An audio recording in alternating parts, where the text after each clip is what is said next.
Europe 1, il est 6h39. L'innovation du jour, donc ce matin, Maxime, vous nous emmenez au bloc opératoire. Oui, pour vous présenter un objet assez incroyable, c'est un stylo qui a été mis au point par une université australienne. Un stylo qui va permettre de réparer, par exemple, un os cassé. Alors dit comme ça, on a du mal à y croire, mais je vais vous expliquer comment ça fonctionne.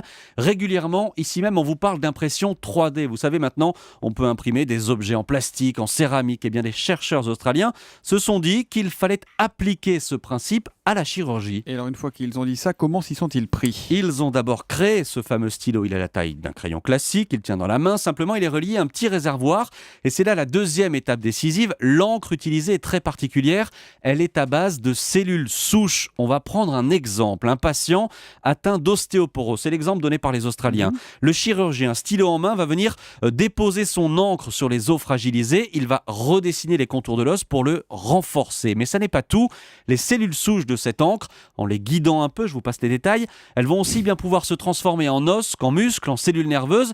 Pour l'instant, on n'y est pas. C'est vraiment l'espoir de ces chercheurs. Mais à terme, ce stylo pourrait donc servir dans une multitude d'opérations différentes. Mais attendez, quand vous dites à terme, on parle de quoi là ? C'est quand ? C'est là où le bas blesse. Aucune date de commercialisation n'a été annoncée pour le moment. Les tests cliniques doivent se poursuivre à Melbourne. Mais s'ils sont concluants, on devrait retrouver ce stylo dans tous les blocs opératoires du monde. Stylo magique du docteur Switek. Julie, vous avez raison quand vous dites que ce garçon a une sacrée plume. Je suis d'accord.